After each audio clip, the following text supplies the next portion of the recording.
Here we go. Welcome back to the EDC Hour with Dirk and Alex. Howdy, howdy.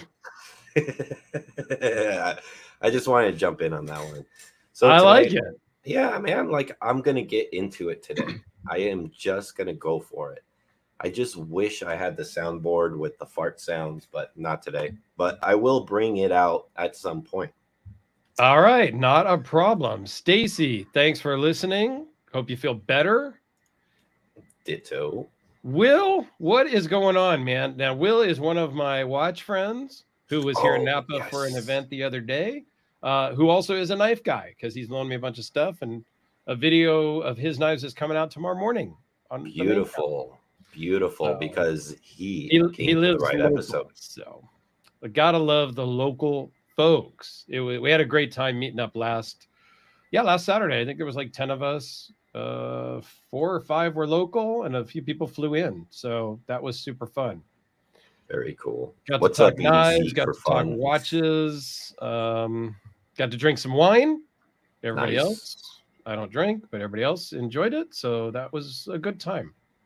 That sounds fun, man. And for those who don't know, Dirk is in Napa. So I live in Napa, so it's a great Plenty of place to wine. come and bring wine and taste wine. Tennessee Mike, thanks for joining.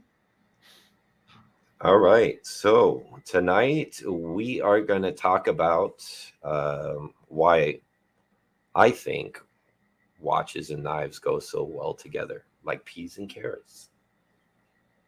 I prefer carrots over peas, I think, But some days you could change between peas and carrots, right? Like your preference could change from time to time. And you could go back and forth even, right? Yeah, I kind of like to mix my peas and my carrots together. Ooh, Kind of I a like to goulash separate. type of thing, and like some corn and peas and carrots all mixed together, which is kind of the same. Like we got knives, we got watches, and a flashlight. That's kind of the core. Pens. And a pen. So right. You know, and there's then a lot the of pry bars. I don't carry the pry bar thing. I don't know. I don't either, but I know I'm they sure have there's a following. some people that do. Matisfaction, what is going on, man? Very good. Well, so speaking of knives and watches, what's the knife and the watch today, Dirk? So during the I right now I have my Zelos Timascus swordfish on my wrist. And why are you wearing that? And I am wearing that because my very good friend Alex has a premiere video coming out in just a couple hours today on a watch exactly like this with the different colored Timascus. So I figured I would put that one on for you right now. What I did wear during the day today, though, was the Omega Deep Black ceramic cased Planet Ocean. Beautiful. And what was in my pocket today was a TJ Fisher Sanmai Damascus bladed Cobra with a Sanmai Damascus pocket clip to match the blade. Now that's interesting to me because that's a bit of a smaller knife for you, isn't it? It is a little bit smaller. I don't have a Delica here on the table with me, but it's about Delica size actually. But it's much thicker. You know, it's much beefier in hand. And man, it's beautiful. It works fantastic, and it just feels great. So what about you? What have you got on your wrist, and what did you carry in your pocket today? What I got in the pocket is actually, I think you reviewed this one. This is JD Van Deventer EDC, and it's a front flipper from South Africa. It's got an N690 blade, kind of a nice profile, all hand rubbed, satin finished with some real high polish flats and a bolster lock, which is what I think is really cool. And this one's really actually quite cool because most of his early runs had a pocket clip up here instead of down here. So this is one of his later ones where a pocket clip tip down carry. So awesome. I had that. And then on the wrist, I am wearing it's still on the wrist. So this is the Yema Superman Maxi dial. Oh, yeah. 41 millimeter. It's a French watch, so you guys know I like that. Yes. And I like it quite a bit. My experiences have been pretty good with it, regardless of what I read online. As far as like the craftsmanship, sometimes they have some issues on the interior side of the watch. The one thing that I can say though is the original bracelet that came on it were kind of fixed at the end, so it almost made like the lug to lug almost like 53 or 54 millimeters, which doesn't work well on my wrist. Hence, I put some actually original tropic straps on it. So it's kind of cool. That's very cool. Me with knives, welcome. Thank you. Very nice. And Will carry with the OG Stealth Wealth. Now, I believe Nice. Will has the original camo one, if I'm not mistaken, like kind of the brown camo Stealth Wealth. Mine's a black one. Will might have the black one. He'll chime in, I'm sure. Great watch. And I own the black titanium Stealth Wealth, which is the Casio G-Shock Square. If anybody is not familiar with what the Stealth Wealth is, it's this titanium, all titanium G-Shock Square, which actually started out and retailed at about $1,800 when it was new. Will's got the black one too. I couldn't remember. Between Will I'm the one and that's Giro, got the I got the camo. Because Giro, the camo one that you have, sent me that to check out, and Will sent me the black one to check out. So I got a little confused there. But yeah, these ones retailed at about $1,800 new. You can get them for about $1,000, $1,100, $1,200 nowadays. And they are surpassed by the new MRG titanium square that just came out. The $3,500 the square. With the satin colored version was $3,500 and the black one is $4,000. I was honored to do a video on the raw titanium looking one. Oh, it does. It is more premium than the original titanium version that I have. It is, but is it $3,500 premium?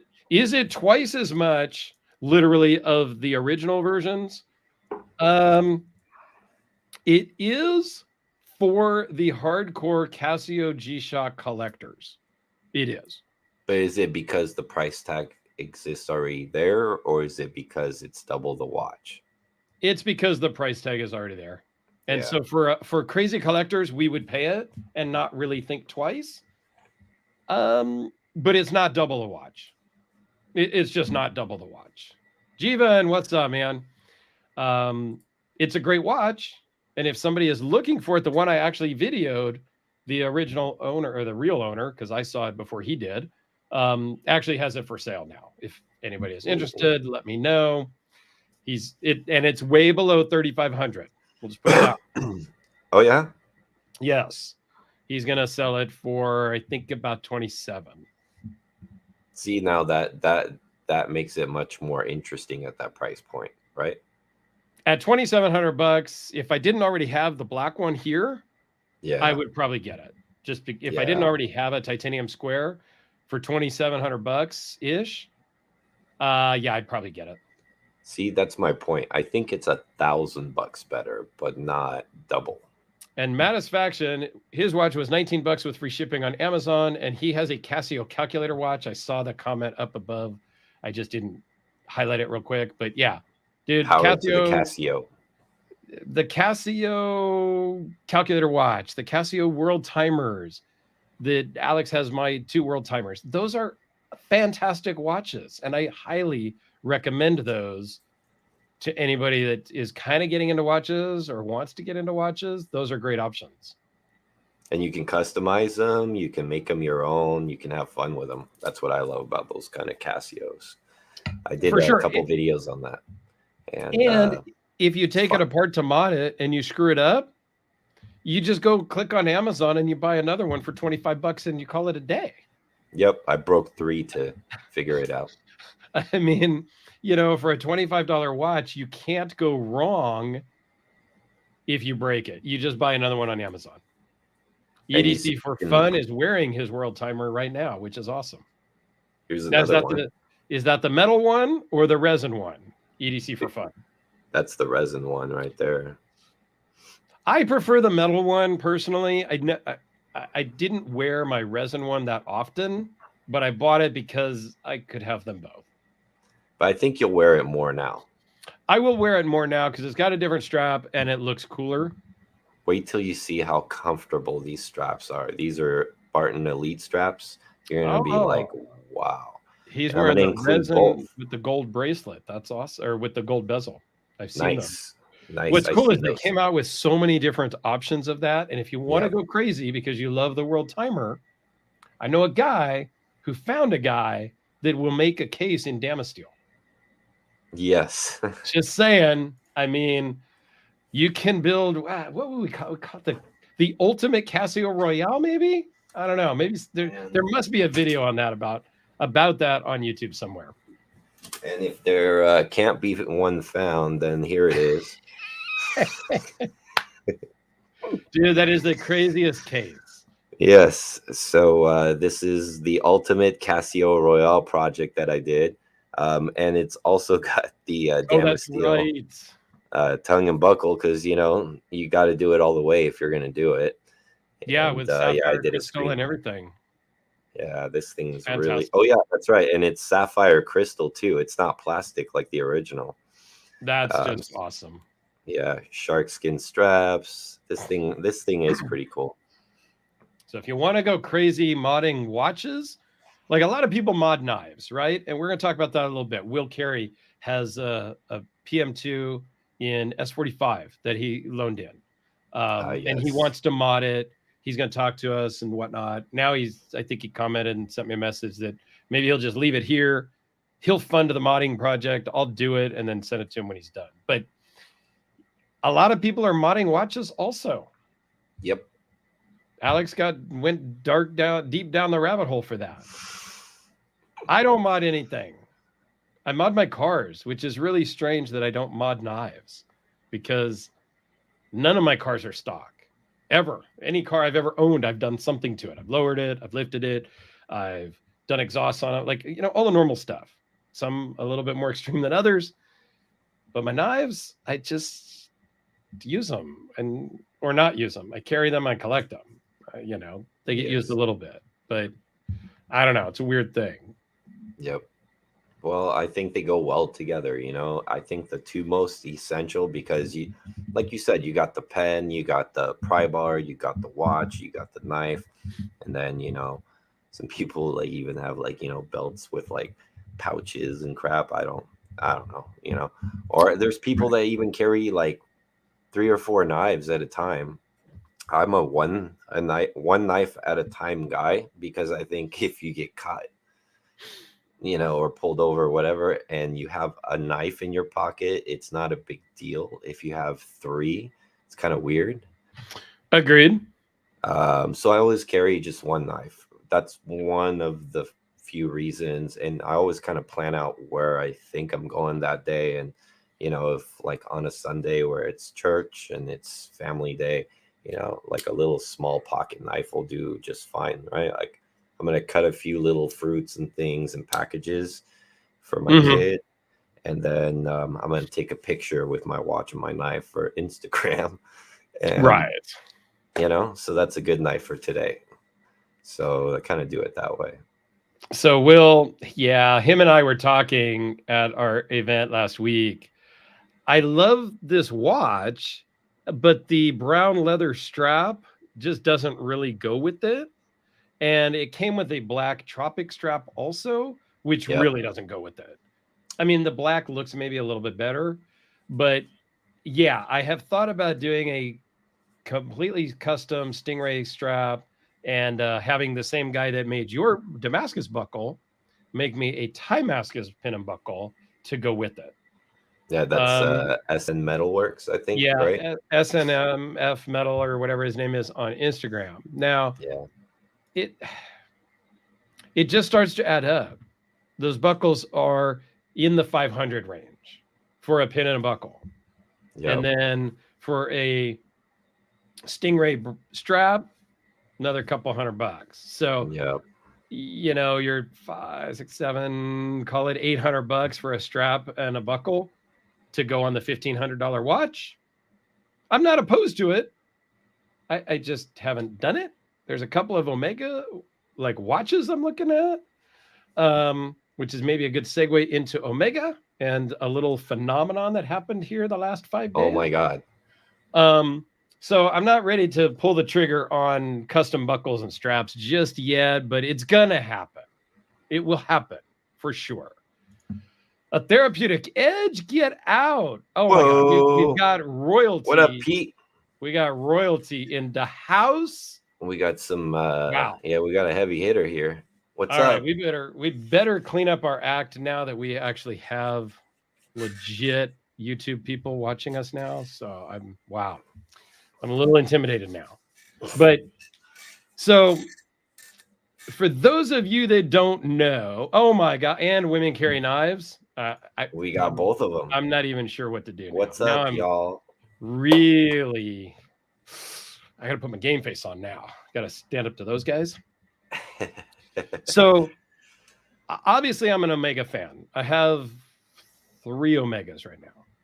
And I'm not on the list, but there's a couple other ones that I'm talking to my local AD about buying when they come out in the new release.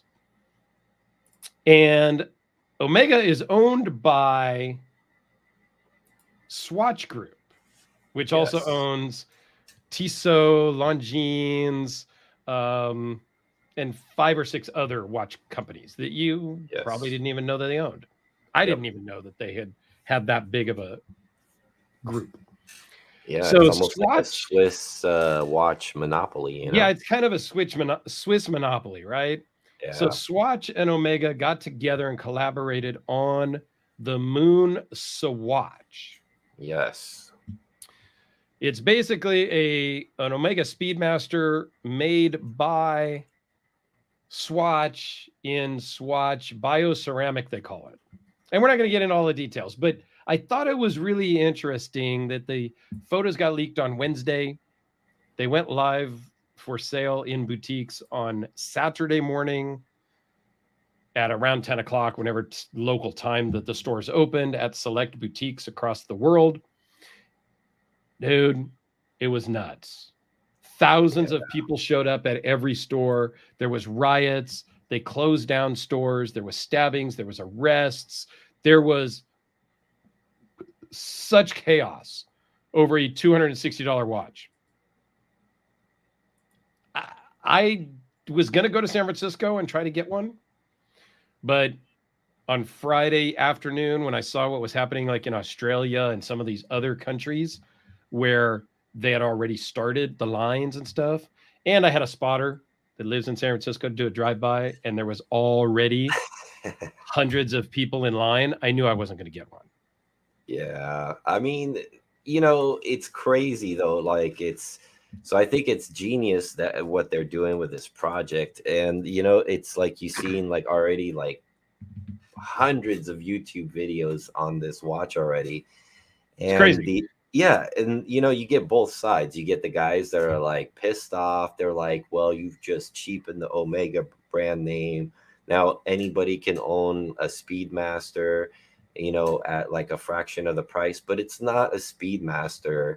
Nope. It's a Swatch Speedmaster. Like it's a plastic watch with a quartz movement.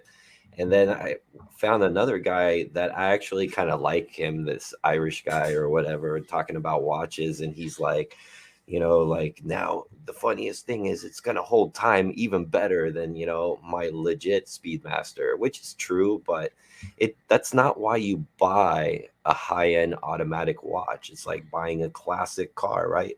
Like if I bought a 155 Fiat and restored it, the car at best is like a couple hundred horsepower, and I'm gonna love driving it, not because it's fast to today's standard, that's a slug, but it's the nostalgia, the hand craftsmanship, the engine, the fine tuning, the old school, you know, ness about it. You know, you get what I'm saying, right? Yeah, no, I totally get it. I mean, I don't think, and I've watched a lot of videos on YouTube. A lot of my friends, you know, have done videos on them and things like that. And I have a friend that actually flew to Vegas, was able to get one, and his whole experience. I love it. I don't think it devalues anything. I think the people that are saying that are just haters. I don't have a problem with it. I want to get one, but here's the thing.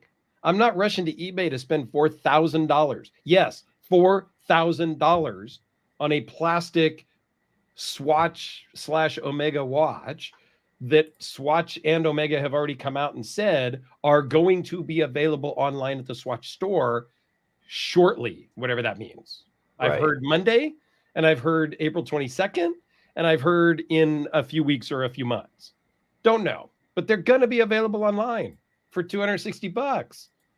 Just wait and buy one there. I want one. Absolutely. Yeah, and they're not even going to be limited production either. Like No, they're not. So I'm not going to go out and buy one for even double list price. I'm not going to spend $500 on one today. But here's the messed up part, guys. Nobody knew how many were going to be released. So you got all these people buying plane tickets and flying everywhere, and and like your buddy Rob got in and got one, but he camped out like the late afternoon before.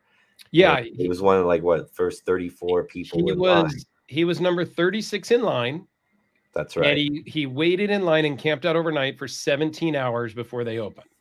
And Right. he got one. Now, none of these people, because I heard the lines in certain stores got up to like 1,500, 2,000 people. So like none of these people realize that there's only 100 and 150 watches per store. But you got to know, I mean, has nobody ever heard of Black Friday? Yeah. I mean, come on. Like they're always advertising the plasma TV for $50 back in the day, right? I mean, it's different now, but I think if they would have had 1,000, you never get one. I think if they would have stocked 1,000, because they knew this was going to be kind of a big deal, like they had to know. They had to have known, and maybe they didn't handle it right. But I think Tennessee Mike makes a perfect point. It's a good thing because it brings attention to the hobby and will draw new enthusiasts. Absolutely. It's absolutely good. And Peter, you're right too.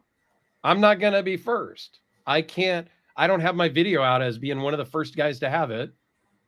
If it was a knife, I would have been more inclined maybe, but it's a watch and I'm more of a knife guy. I don't know. I'm kind of a watch guy now, but I'm not first.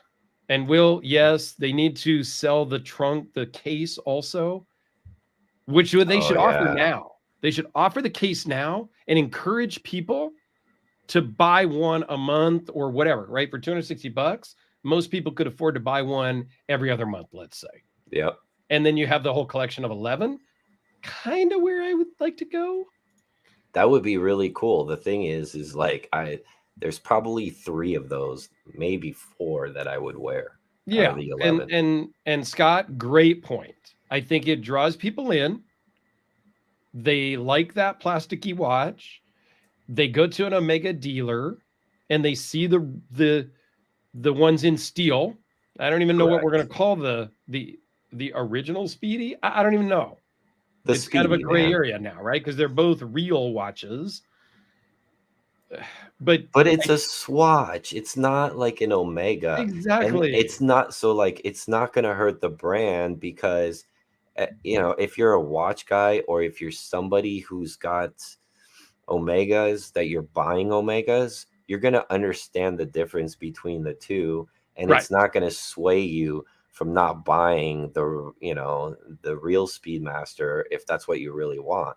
Now, what it will do, like you said, and how I mentioned, like we were talking about it a couple hours ago, I was like, it's most definitely going to get somebody, like someone like myself, right? Like somebody who tinkers around with like a couple watches. I'm going to get one. And I'm going to look at it and I'm going to say, wow, it's the exact same dimensions. It's the exact same dial size. It's the bezel. Everything's replicated to a real Speedmaster. Wow, I want to see what the automatic stainless steel one is like, So what was the next thing that I did after I started researching all this stuff? And I started, I wonder how much the used ones are going for right now. And I'm like, oh, great. You know, like I'm already peaking at Speedmasters where technically like I want an Omega at some point, but the Speedmaster is not the one I want. I like I dinos, agree. you know. I mean, Scott, you make a great point here. Look at the G-Shock people. They hunt them down. Yes. People hunt G-Shock squares specifically, or they'll hunt down the G-Shock, just whatever model.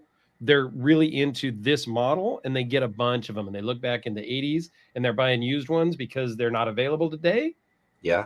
They're iconic though. They're cool. And Pete's right. Swatch was the it watch way back. They saved when they first came out in 83, they kind of saved the Swiss watch movement, the whole thing. So it's great to see them coming back. I think it's just cool. Yep. And Will says they should have labeled it the Street Master and quite possibly avoided a bunch of the controversy. I agree. Yeah, that could have been. I see how, because it's an exact 1-to-1 version of the Speedmaster with the same font. Like it's crazy. It's the exact same font on the dial. Stamped out Speedmaster. Exactly. They could have maybe made it Street Master or something to differentiate it a little bit. I agree, but I think it's. But they wouldn't have had the same effect though. It wouldn't have had the same effect. So they did what they set out to do. They set out this momentum. Yep. You can now have a $260 Omega, and it's funny because people are saying this, but as like a kind of new to the watch and stuff, but as a consumer, when I first saw this before seeing anybody talk about it anywhere else, that's not what came to thought to me. When I saw the watch, it said Speedmaster Swatch. I'm like, oh, cool. That's a Swatch Speedmaster edition, is more how I spun it in my head. Like it was never like, oh my God, I got a Speedmaster at $260. I'm like, oh, that's cool. Because people are just now kind of looking into this, but this bioceramic watch, like that Swatch is doing with they've been kind of doing these cases for a while. Yeah, the bioceramic is not brand new. They've been doing that for a while. And then they had the NASA ones that were really cool. Yeah. Right? And Peter and I are very similar in age, so we remember a lot of the same things. Back in the late 80s when people had the two Swatch watches. It's a fun time. I was a Casio kid myself early. Yeah, so I think that, outside of this Swatch Omega stuff, I do think that knives go together with watches. And a lot of times, I don't know about you or some of the viewers, I kind of tailor, I pick which watch goes with which knife. Yeah. And I kind of pair them together sometimes. Oh, yeah. And then I also kind of pair them with my socks sometimes also, but I don't know that we need to talk about my sock problem here, but Peter's here. So maybe I could get some free, help, so to speak. You need to find some glow in the dark socks. That's what you need. I do not have any glow in the dark socks. I was in a sock store yesterday in Sonoma that had some very cool stuff that I did not buy anything because sometimes I look at the price of something and it's $14 for a pair of socks. And I'm like, no, thank you. I've got a $3,000 knife to buy. Yeah. Again, Peter and I probably need to get together. I need to lay down and we need to have a little chat at some point. Maybe that might help. Absolutely. And like what I find when I started getting more into the timepieces, it's very similar to knife collecting in a lot of respects, because what I like about both is you can really go wild and have so many options in whatever price range you want to go. And if you are like super heavy budget, like on a very limited budget, chances are you can't go wrong with Casio. I mean, you can buy anything from, like the World Timers, the A1300s, like they're all fun. And you can even go crazier and go Timex and like the automatic limited edition Timexes and all that stuff, just the same.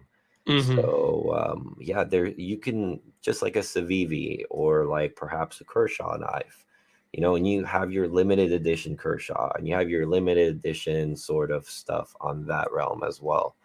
So There that, she is. yes, everybody meet my daughter. Hey, Sammy, how are you? Hi, Sammy. All right, so you take over. I'm gonna put her back to bed, and then right. I'll be right back. Cool. So yeah, so my watch collection, and I've done some state of the collection videos here recently.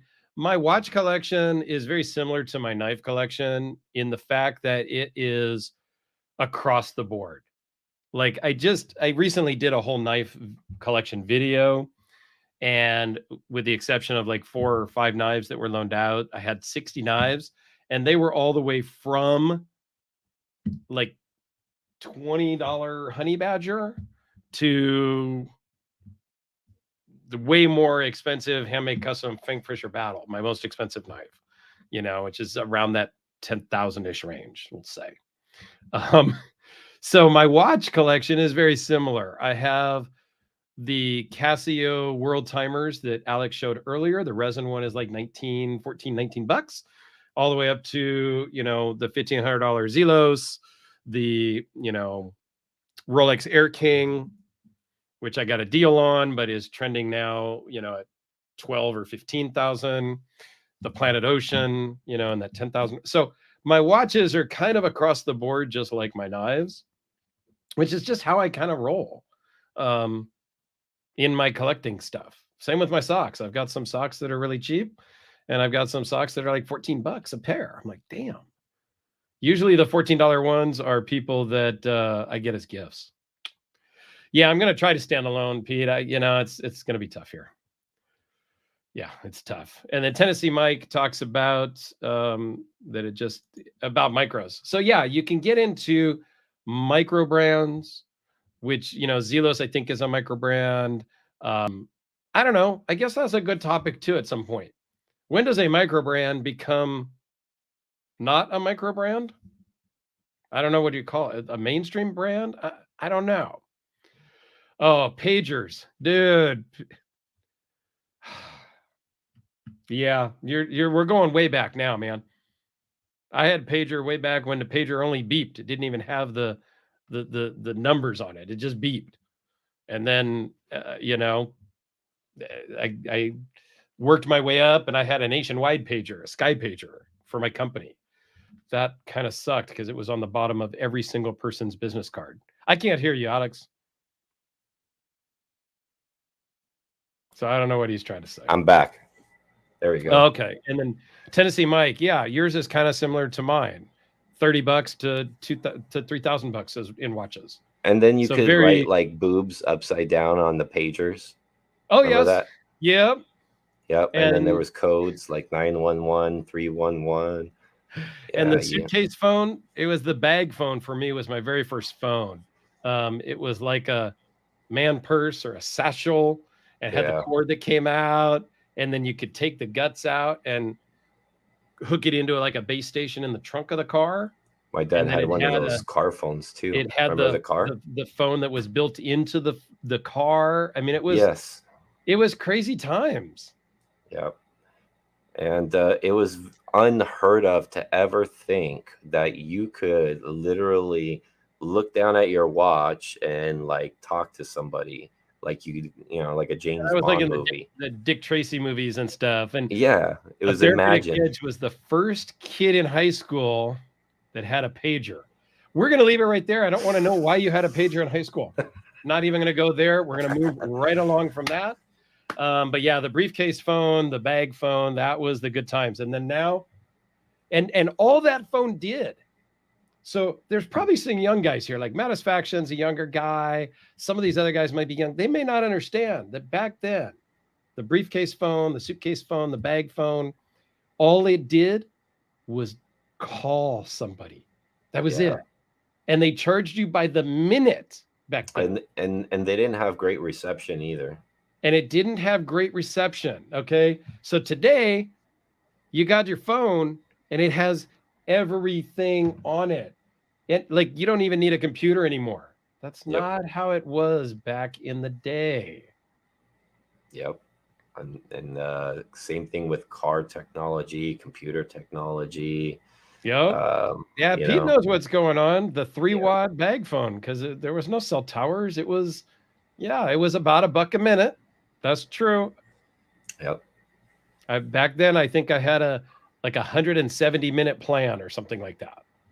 And if you went over your minutes, it was like $1, $2, or $3 a minute if you went over. Oh yeah, like even on the house phone, if you like called long distance, dude, your parents were gonna kill you. You know, like. Napster Ninja figured out how to pick the payphones for free calls. Oh, I might have had a little device thing that I would hold up to the phone and it went and it kind of did the DTMF tones, and then it gave me a real dial tone and I could make phone calls. I just Maybe. paid I mean, I've heard of those things. I don't know if I have. I heard of those. Yeah, it was fun times back then. And then back then, what was your knife back then? It was like a $1.10. Maybe a Spyderco police model for me way back in the day, but there wasn't a lot of options. Yeah, definitely not. Like a knife was a pocket knife was a pocket knife. It was a tool, you know. Yeah, it wasn't pocket jewelry like it is today, where we got to match our custom watch or our custom knife with our luxury watch and our our fancy socks. Yeah, with some M490 steel. To wear jeans and a t-shirt and go to wear some skinny jeans in my own house. To wear some skinny jeans that are sagging below your butt cheeks and that have holes around the knees, but the knees are located somewhere around your shins. Well, because you buy those jeans with the holes already now. You pay extra. They've got the holes in them already. So, when I was a kid, baggy jeans was like the thing, right? That people went over the top to, right? But how did we go from baggy jeans to skinny jeans? I don't know. But yeah, the Swiss Army knife is really, we had those way back then too, which was a great thing.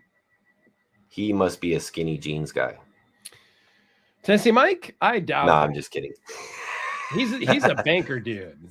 Oh, all right. He wears like a suit and tie to work, and he's like the banker. But then a Swiss Army knife is a bit thick for like a suit type environment. Although unless you buy one of those little like 91 millimeter like one. Yeah, the custom fixed blades were big in the 90s, and I think a lot of that was from the movies. Or inspired by some of these action movies and stuff we saw, I think. It's back to baggy jeans now? That's better than those freaking skinny jeans. I feel like slapping those kids.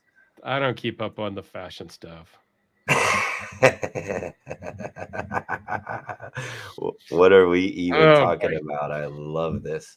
I gotta derail us sometimes. So, we definitely did the collect calls with the codes for sure. Oh yes, that's right.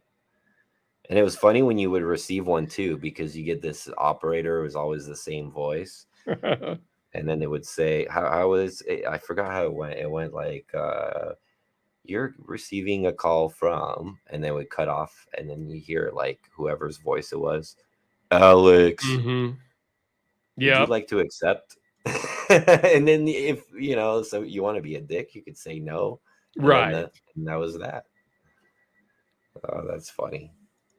Yeah, Will, one of the knives that he lent me, he says the blacked out Victorinox would be a killer dress blade.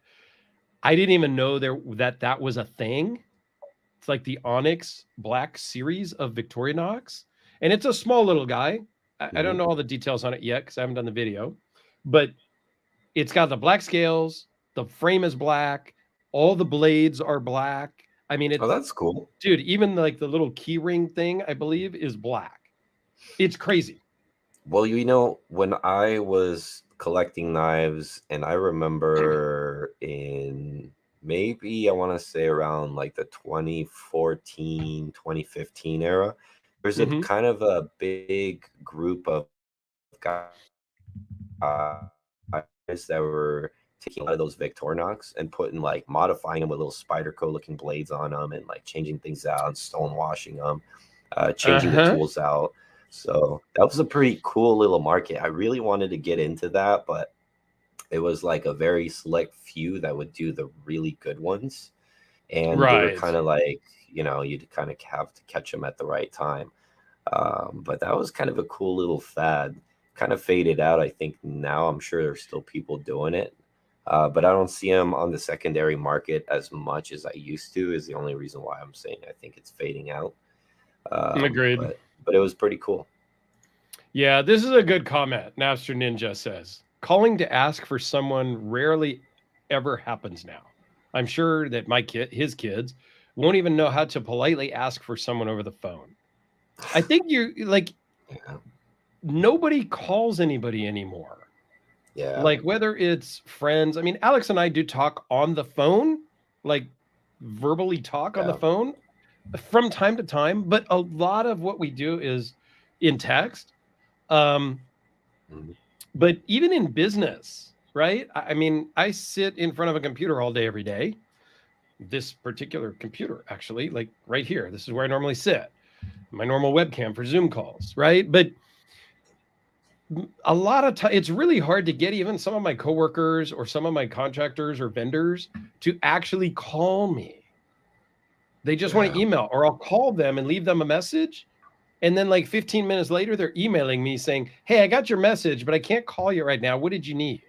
And I'm like, well, I left a message asking you to physically call me because it was easier than writing a book.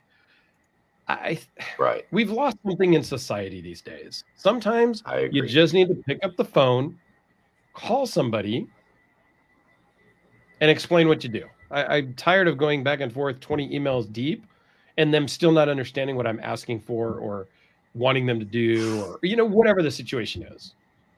Yep. And how many It's times it's have like we started by very like difficult. texting a little bit and then like 2 seconds later, like your phone's ringing because I'm like, okay, I don't want to type this anymore. Yeah, I mean, sometimes it's just easier, and I encourage people to just call. I mean, sometimes you don't need to call. Just text a quick thing, like that's cool. But to Yeah. go Like back if and it's like forth a on quick text question for or 20 something. minutes, Yeah. like a whole conversation over text. I mean, yeah, I get it. We're texting all of our friends throughout the day. Yep. I get it, But if but you're old fashioned like some of us, then we might even find that kind of annoying. When you're texting back and forth and back and forth. mm-hmm. For me, like I like having a conversation with people because I want to hear the tone of voice, the expressions, everything. It just says so much more. So, but I'm old fashioned with that stuff. I agree. And Will says to check out for the custom Victorinox knives that Alex was just talking about. Check out Fit to Survive here on YouTube. Nice, So nice. if Oh, anybody's I'm gonna check interested that in out the for sure. Victorinox with different blades and different tools, Fit to Survive here on YouTube would maybe be a good place to look. Thank you, Nice. Will. Like I need another place to spend money on. Will's good at spending money. He was trying to get me to spend some money the other day too at the show. And I mean, he's the one who wants me to do the strap and the buckle for this Zelos. So, He's I right. mean, I've wanted to do it myself too. I just had never really pulled the trigger. I have some custom knives that I'm going to have to pay for here soon, which you can kind of, segue into. And we're going to do a whole video on that, my VC Edge that's coming along. That's So going to be very exciting. I'm very excited to see that. I'm excited. Jason, the owner of VC Edge, is actually excited about it. We've been emailing back and forth a little bit about the build. So if you're not familiar with VC Edge, you should be. He makes the one model that's called the Interface. It's basically a 90% carbon, well, maybe 80% carbon fiber knife. The blade is like 90% carbon fiber. It's really cool. I did a video on my channel on one I'll that I see was if I loaned can bring in. one up. And then I was talking to Jason about doing a custom version of one for me. So he's actually making me two right now. One is a custom one and one is a standard one. The custom one is going to use a different carbon fiber, a different cut of carbon fiber, Timascus lock bar and clip, sand my blade with the carbon fiber blade. I mean, it's gonna be cool. It's kind of ridiculous money, but it's worth it. I'm not saying it's overpriced, but it's not for everybody. But yeah, he asked me the other day, he goes, "Hey, do you want some pictures of the progress?" I'm like, "I do, but I don't." So he's keeping all the pictures. He's going to send me the pictures once I get the knife. And then when I do the video, I can insert some pictures of it in progress in the build process. And then we're going to have him on the show also after I get it. I'll do an unboxing like on a Saturday night. I'll plan the unboxing for a Saturday night, and then we'll have him on the following day as a guest here to talk about that knife and whatnot, because it's pretty amazing. There it is right here. Yeah, scroll up just a little bit. How's that now? Right, yeah, right about in there. We can even go more like that layout, maybe make it a little bigger, or just go full screen with it for right now. Yeah, but it's there. But it's super cool knife. Yeah, the lock bar and the edge of the blade are the only real things that are metal, and the pivot and the hardware, of course. But the whole blade is carbon fiber. The whole scales are carbon fiber. It weighs in originally at 1.7 ounces. His new machining process and whatnot brings it in at 1.6 ounces for a full-size knife. It's like 3 3/4 inch blade. So I'm going to ask him because he's an aerospace engineer, isn't he? Yeah, he is an aerospace engineer that works in Southern California. Yeah, Lockheed. So maybe that's alien technology, man. He could have stole it. I don't know. I don't know how he does it.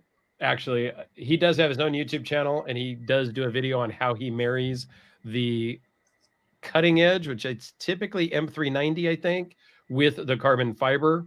There is no seam between the steel and the carbon fiber. It's totally flush and smooth. It's amazing. Like, it's truly amazing. So I have a stock one coming and one with some Timascus and Damascus and fancy stuff, because I just can't do anything normal, can I? It's a-okay. I'm gonna look forward to enjoying that through living my dreams through your wallet. It's painful. And then, of course, I will send it down to you so you can check it out. And I kind of want to make a road trip down to the Palmdale, Lancaster area, which is where he is. That's and have you come up. Like not far. It would be cool. For you, it's super easy. And for me, it's like 5 hours. I used to live in Palmdale. So Professor EDC, buenos noches. Good to see you, chap. But good to see you from south of the border there in El Mexico. Thank you for joining. I'm sure the weather is just a bit warmer than it is here in Southern California. It's kind of gloomy and rainy. I mean, it's not raining today, but it's cold and, kind of gloomy outside. It was nice down here, a bone chilling like 79 degrees. Detroit Spartan, what is up, my friend? I am going to go see Detroit Spartan in Michigan in May for a weekend. Nice. It's going to be super cool. One of my very good watch friends that we're turning into a knife guy. Because that's what we do here. Yes. And we turn knife guys into watch guys too. We do. It's a bit of a struggle because knives and watches go together like peas and carrots. That's right. See, I think that was a good topic for this time. 28 degrees there in Michigan. Is it going to warm up by May? I'm just asking. Like, do I need to bring like my Arctic survival gear, or is like a hoodie going to suffice? I'm sure I'll have to be asking closer to. Are the full carbon fiber blades strength versus steel? So are the full carbon fiber blades? Are there full carbon fiber blades? No, I don't think there are full carbon fiber blades. I have some that are. I have one that is a full carbon, but it's not really sharp. It's kind of sharpened more like a prison shank, if you will, type of a thing. Yes. And so there are some people that make some things like that will be able to be taken covertly into areas that are what we call non-permissive. I would not recommend that. I would never take anything like that through a TSA checkpoint for sure. Maybe into like a baseball game, football game, something like that. Maybe. But you're taking a chance there. But there are some knives that are like that, yes. Yes. And there used to be a guy that makes carbon fiber blades with steel too. Can't remember if his name was Schwartz or something like that. There's another guy that does the carbon fiber stuff too.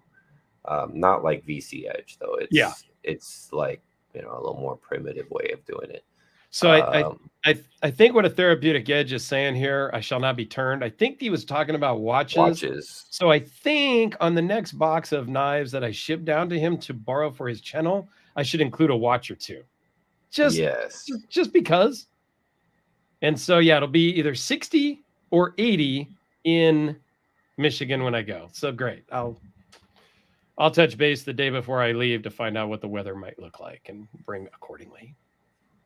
Look at Professor EDC. So I think Professor EDC is also saying that when I send down these knives that he's buying from me, I should include a watch for him to check out.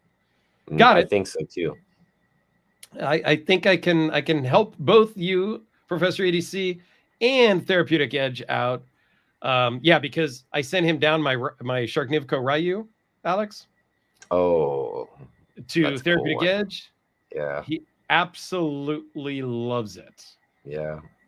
Yeah, that's a custom in a whole different bracket. It's just a really well-made, like, hardcore tool, but you can feel like the craftsmanship in those.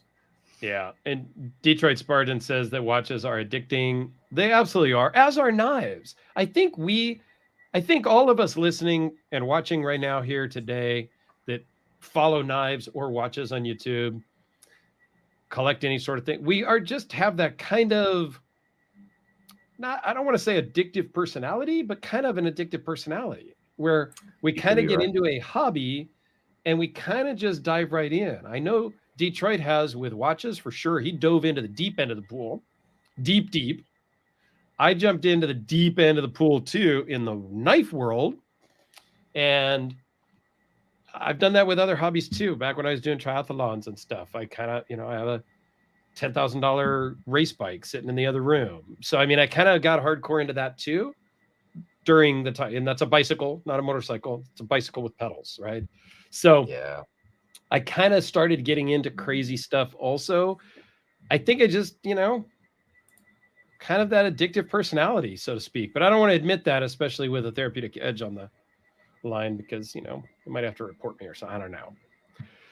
Yeah, Detroit does have a therapy. Yeah. And a Therapeutic Edge talks about the Ryu being, talks about the Ryu being in otherworldly. The thing that I can't explain, and maybe Therapeutic Edge can when he does his video on it, the detent feels different than other knives in a way that I cannot explain. Maybe that's just me, but I don't think it's just me because I've heard that from some other people also. Yeah. So I'm interested to see what a Therapeutic Edge says about the detent on his video, if you can make mental note of that, Pete. All right, what else do we got here in the comments here? I don't know. I'm kind of like, I think it's a pretty good show, though, but we still got a few more minutes because we try to keep them to about an hour. For those of you that are joining for the first time, we do try to keep it about an hour. Over my left shoulder here, I do have the EDC hourglass that is running low. It's a little blurry back there. We'll see, but we're not set on the hour, but we try to keep about an hour. Oh yeah, and then for those of you that are showing up later, I am premiering my first watch review video, which is going to be quite interesting because I waited a long time to do kind of like an in-depth review because I wanted to like kind of sound like I know what I was talking about, but like, kind of like actually know what I'm saying out of my mouth when I repeat these terms and things. So I finally got to the point where like I'm gonna have some fun, starting to kind of dive into these things a little bit more often. But I got the Timascus one, Timascus watch. I'm gonna do a full review on that. And I hope you guys enjoy it. I know some knife people are really not into watches, but for those of you that ever had a small curiosity, this is a good one because it's got a meteorite dial, it's got Timascus, titanium, it's got like the kind of like the knife premium materials in a timepiece. So it should be kind of fun. Yeah, and I just put a link to that premiere that Alex's video is already set to be a premiere. So it's a premiere. So a YouTube premiere video, it's not live, but the chat is live while the video is playing. So it's a pre-recorded video. So you can't really interact with the video, but you can interact with Alex, who will be on the live, on the premiere in the chat. And I'll join it too. That's at 7:00 today, Pacific. Yep. So that's going to be in an hour from when we shut down here. In about an hour. So if you're interested in checking out that watch, which is the watch I'm wearing now, but in the yellow goldish color, because the way they get the Timascus different colors is with the heat in which they heat treat it. Correct. The hotter it is, the darker it is, or the hotter it is, the lighter it is. Right. We'll probably find that out in Alex's video. So you have to watch that to find out. And I was very careful not to call it Timascus because I guess apparently like that's kind of a sin, it's titanium Damascus because it is not the trademark. Because I think Timascus is a trademarked name. Yeah. Much is. Like San Mai, I think. Isn't that technically? No, San Mai is not. San Mai there was a Damascus three-layer in Japanese. The other one is Mokutai. Mokutai, yeah. Mokutai is there's a few of them here and there. Windex.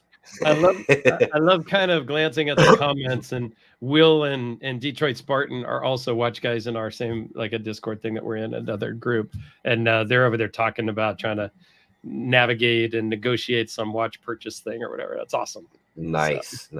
I know I've been kind of interacting and mingling a little with the watch YouTube world a little bit, like the Mad Watch Collector and like some of those guys are they're fun, man. Yeah, cool. Will and Detroit Spartan are both great guys. I met them both in person. They're both awesome guys. I'm glad to have them as friends, and we'll get Detroit Spartan out here to Napa one of these days too. So, yep, I'm gonna have to definitely hook up with those guys as well.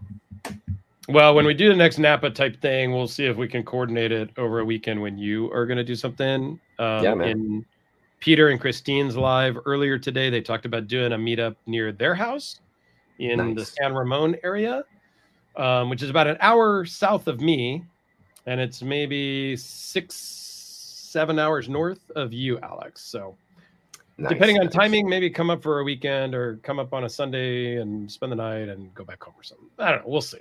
Yeah, man. Yeah, and yes, Alex. And yes, Alex should join Rob's Discord group.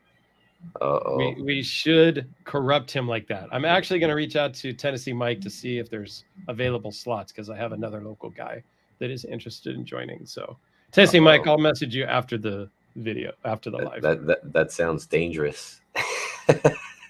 It's dangerous, but in a good way. Well, yeah, I think like the part about us being addicted, it might not really be an addiction to just the stuff, but it might just be an addiction to the interaction and the fun with the people, right? Like that's really what it's all about with me, because if I was sticking in my bedroom with all these knives and not sharing anything as a collector, I'm just hoarding them to myself. It's kind of weird, Well, and that's exactly why I started my channel, was to share my collection with people. Right. And then it quickly, my collection I thought was bigger, I guess, and I thought I could sustain videos longer. And now I just have to borrow everybody's stuff, and I've had to buy more stuff and things like that. But it's really about sharing the collection. It's sharing the hobby, doing these lives. You know, you and I started this channel specifically so we could do some lives every couple of weeks and just interact with each other as well as the people, you know, viewing, and share and interact with them. Sharing is caring, Care Bears. And like Detroit Spartan said in the comment right above, is the people make the hobby, which is totally true. And we see that for sure in the knife world and a little bit in the watch world. There's a few people that in the watch world I don't really like, maybe. But I see that in the knife world. There's certain kind of toxic people in my mind. So I just don't follow them on YouTube. I don't interact with them in comments and things like that. But there are so many people in the knife world. There's so many people in the watch world that it doesn't matter that you don't like everybody. You can interact with the other people. That's like a huge world. Much like there's so many different price ranges of knives and so many different price ranges of watches, 95% of the people don't care. Like at our meetup the other day here in Napa, there was like 10 or 11 watch guys. If all one of them had was a Casio World Timer for $25, nobody would have cared. Nobody would have cared. And on knife meets that I've come to where maybe there's been somebody that all they've got is a Spyderco Delica. Nobody's going to care. I like what Tennessee Mike said here. It'd be boring if we liked everyone. Well, true. You know what? We're all different personalities. Like the same thing. I try to like everybody. I try to get along, you know, like I'm a little social butterfly, like you know, I kind of hop in a little different groups, but I'm kind of personal too. And like for the most part, for me, really like a very often interaction. I just have my few select people, you know, that, you know, I message you, we talk almost daily. So yeah, I have a few like that, but for the most part, you know, it's easier to keep up like that. Yeah, Detroit Spartan nails it too. It's like everything, like, you know, at your work, at my work, at Detroit Spartan's work, Tennessee Mike's work, Will's work, everybody, everywhere, there's good people and bad people. And the good people far outweigh the bad people. And if there wasn't bad people or bad knives or bad watches or bad things, and not necessarily bad, but, you know, then what would all the good people have to talk about? Because we talk about those bad people. Like, you know, we got to have the mix of people and things, or else it just doesn't really work.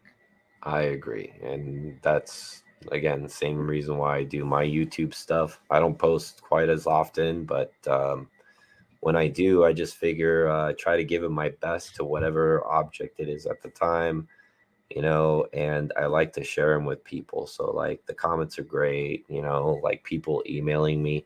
I've had a couple people where I've commented because I've been like, you know, going all over the place in the watch community a little bit, like watching different guys.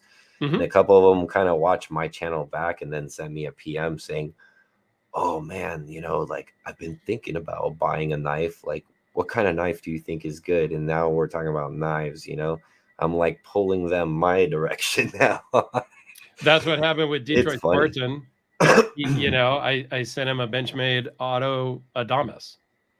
Recently. You know, he was asking me what knife would you recommend for this? You know, I'm going to go to work. I'm going to use it to open like these types of things and, you know, whatnot. And he kind of works with his hands, kind of doesn't, you know. And so we kind of, I picked that and he's like, oh, I was looking at those. Well, I have, you know, Wild About Sporting Goods kind of helps support me and, you know, gives me a discount and whatnot. So I just had those guys ship one right to his house and called it good. So I kind of drug him into it. And he's looked at some other, Detroit Spartans looked at some other knives. You know, he really likes the Hellraisers. So he was interested in the custom Hellraiser at one point. And, you know, I don't know. It's a great hobby. And yes, differences are necessary in everything. or else life is boring. True. Very true. And I think we'll leave it about there. I think we had a great episode. What do you think? I think it was great. Thanks everybody for chiming in. We love the interaction and the comments. It's great. We'll be back in 2 weeks with a guest. Mm-hmm. Don't know. We got a couple of options. We haven't nailed that down yet, but our guests are always cool. So Yes. you'll want to definitely tune in over there. And check out Alex's video in about an hour if you want to know more about the Zelos swordfish in the titanium Damascus version. Yes. All right. Really Thanks, guys. appreciate it. Have a great night, and we'll see you in about an hour on Alex's video. See you guys.